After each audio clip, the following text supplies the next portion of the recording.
What is up, everybody? So according to the Daily Wire Plus app, the first episode of Convicting a Murderer is supposed to air sometime today. According to the creator Sean Reck, it is supposed to air sometime tomorrow. There has been zero clarification on when it is actually going to air. So once it does air, I'm definitely going to start watching it. I'm going to check it out. I'm going to do a review series. So whenever that does happen, I will start putting out some videos on Convicting a Murderer. Now, this video is going to be about how the Convicting a Murderer Twitter put up a question. Why do you think Stephen Avery used *67 to call Teresa Halbach twice before she came to photograph his car? First, that's a mistake. It wasn't his vehicle, it was Brendan Dassey's mother's vehicle. You would think that if you're doing a rebuttal documentary, you would get all of the information correct, because you're stating making a murderer was full of inaccuracies and full of incorrect information. So you would think, at least when you're putting it on Twitter, you would have all of the correct information. Now, I'm going to explain why the *67 part of this is irrelevant. In my opinion, all of this is my opinion, which means absolutely nothing, but I'm giving it anyway. So here's why *67 is irrelevant. She had been to the Avery salvage lot before, so she knew where she was going. If she didn't want to go there, if she felt unsafe, she didn't have to go. Now, let's just say, for argument's sake, that she didn't know where she was going. She got the address, even though it's Avery Road, to the Avery salvage lot. She didn't know where she was going. Maybe she forgot she had been there before. Let's use benefit of the doubt here. She forgot she had been there before. Now, when she got there, she would have absolutely, I would hope that she would have realized that she had been there before and would have been like, oh, this place, this guy, this creep, and left, and would have been like, oh, I don't feel safe here, I'm uncomfortable, and left. Let's just say, even though she remembered being there and remembered in her mind, in her eyes, that she felt unsafe, uncomfortable, she thought Stephen Avery was a creep, but was just going to do it for the money once she realized who she was doing the shoot for. Stephen Avery comes out of his trailer and she's like, oh no, this guy.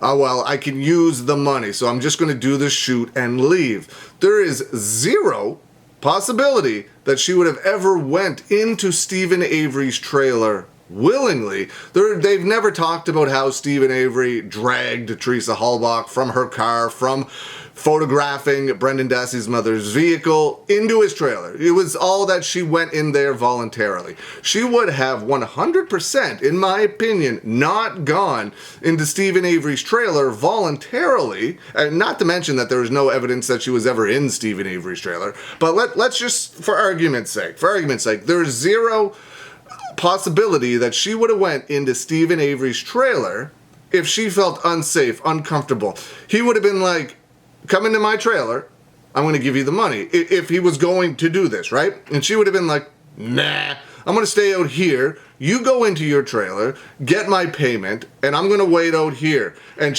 maybe she would have waited outside her vehicle, maybe she would have got in the vehicle and just waited for Stephen Avery to come out, hand her the cash, and then she would have been off on her merry way. There is no possibility in my mind that she didn't know where she was going.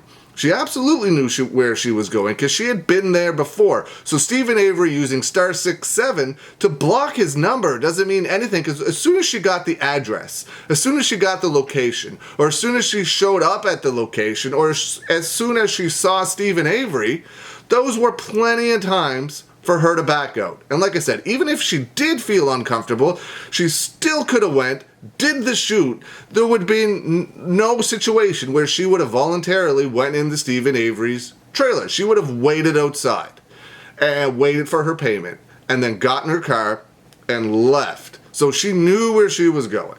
That's why *67 doesn't matter. He could block his number from calling her to get her to pick up because it is him. But once she figured it out, she would never have went if she felt uncomfortable, unsafe. She'd been there before, and if her experiences were bad, she would not have gone back. If she did go back for the money, she wouldn't have gone inside Stephen Avery's trailer to get the payment. She would have waited outside. Again, this is just all my opinion. Who knows? But like I said before, Convicting a Murderer is supposed to air sometime either today or tomorrow. I'm going to go over it, and we're going to see what it's all about. There's been a number of mistakes so far, like this one stating that it was Stephen Avery's vehicle. Candace Owens stated that Stephen Avery was arrested for murder in 1985. I guess there was a podcast done back in December with the creator, Sean Reck, which I had no idea about. I'm going to listen to it this morning and see what he actually says. But people have been tweeting like crazy on my Twitter, stating that he said that Stephen Avery, part of his wrongful conviction or part of his conviction, I haven't listened to it yet, this is just what people are saying, was because Stephen Avery pointed a gun at a child or something like that. I don't know. That could be way off. That could be way wrong. But that's just what people are saying. They linked me the podcast. I'm going to go listen to it and see exactly what Sean Reck has to say and see how inaccurate it actually is for my own 2 years. But it's going to be an interesting time watching Convicting a Murderer, see everything that's in it. Man, I'm very much actually looking forward to it. Let me know what you think. Leave some comments below. I hope you're having a good day, and I will see you again soon.